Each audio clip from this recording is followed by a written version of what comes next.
as a photographer. I have a career where I fail 98% of the time, and I loved every second of it. What's your North Star? What drives you? What feeds your soul? What gives you direction and purpose in life? For me, it's always been nature.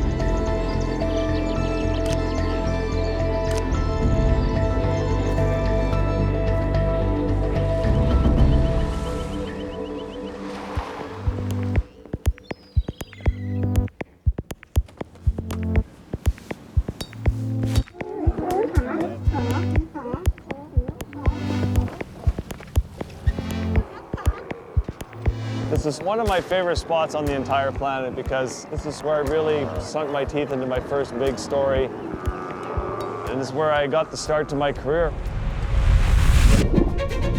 Paul Nicklon's work has a magical quality few can define.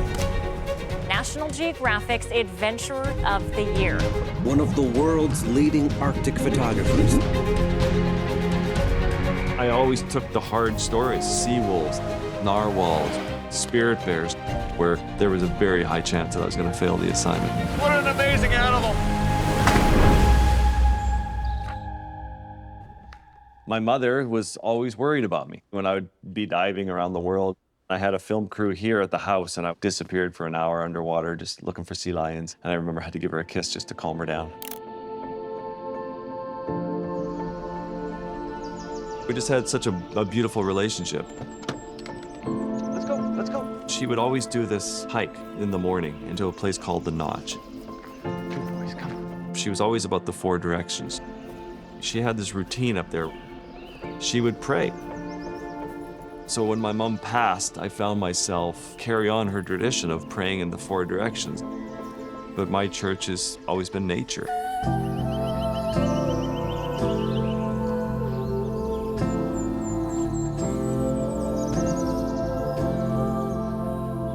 I had to write the eulogy, and I sort of came up here to think about it. And then I thought, well, I need to take this energy and put it into a book, and I'm going to call it Reverence.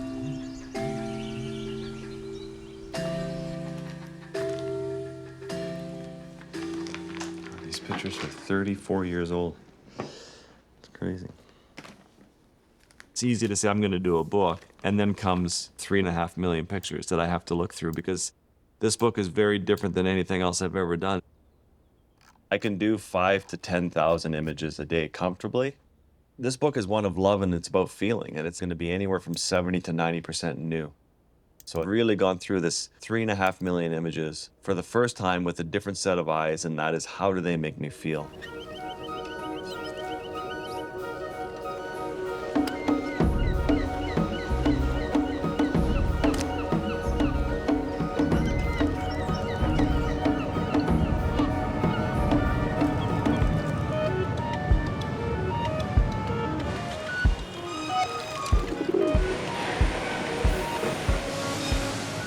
It's a no.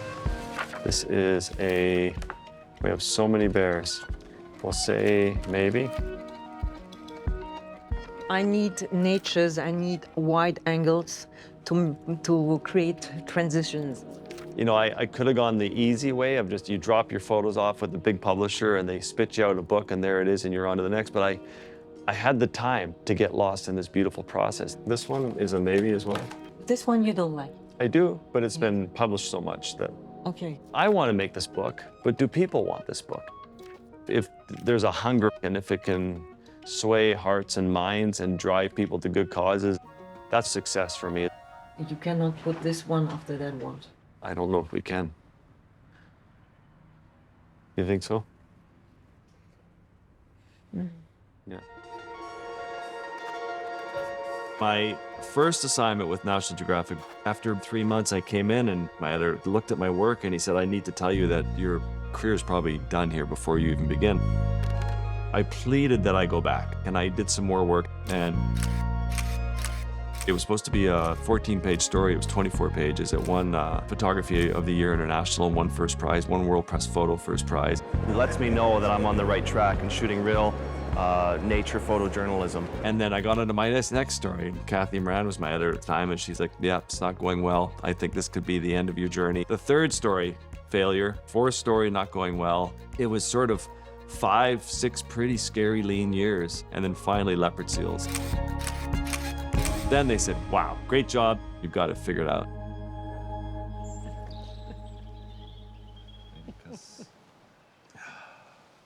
The book will come out in June, but right when we get back from Indonesia, the book will be launching. You're on a lecture tour through all of April.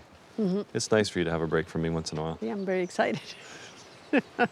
I did my own book last year, so I did all the learning. I said, when you work with Paul, whatever we did is going to be 10x, so you have to be ready. Sure, it was nice to win the BBC Wildlife Photographer of the Year, or ones like the Order of Canada, when your country recognizes you for doing good for the world. Your Excellency, look.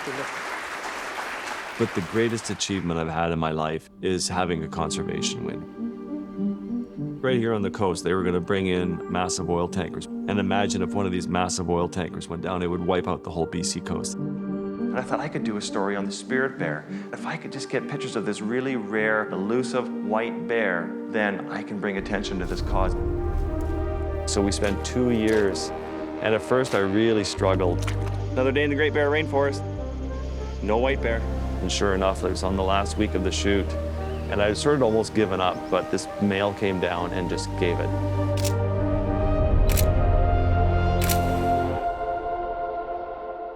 Working with National Geographic, working with Christina, working with all the First Nation organizations, collectively, we were able to ban the pipeline. We had a big win. That means more than, yeah, more than any award for sure.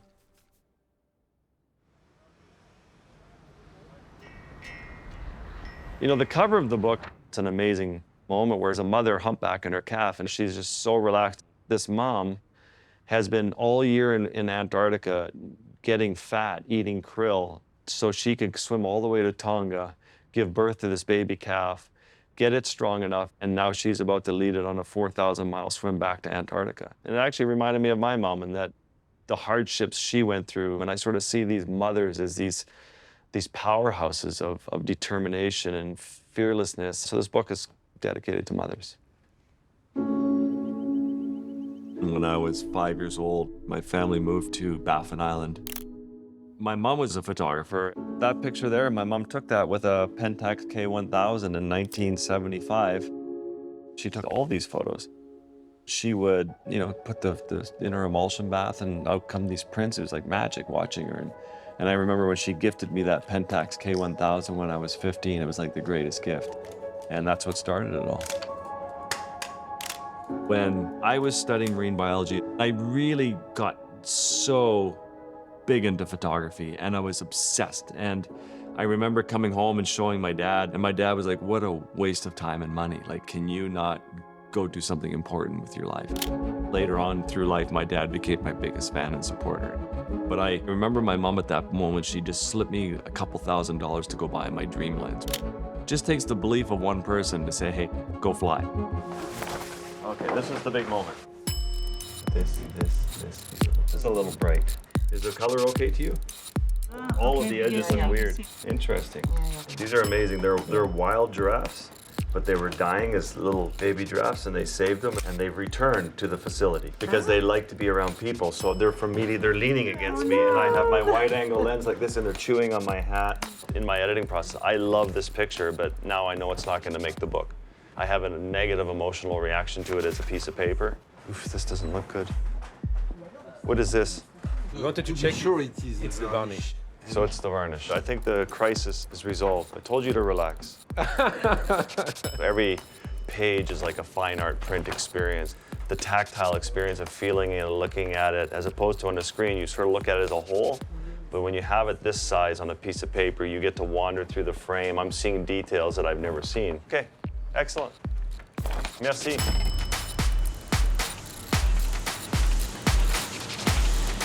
It's shaky. It's all blurry.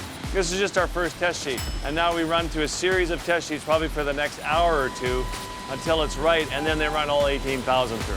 So you gotta get it right. Now it's gone way too dark. C'est parfait. Altogether, it will be more or less 4,000 signatures between French and English. If you do it in 2 days. It's gonna be like that. Yeah, perfect. The book is going to be a piece of art.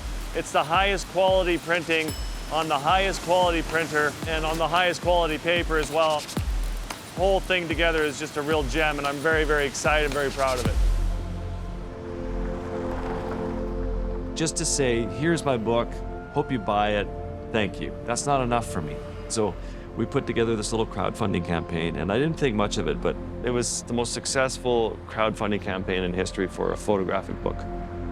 All of the books I've ever done in my life, you work with a publisher and they're like, these are the limits of our budget.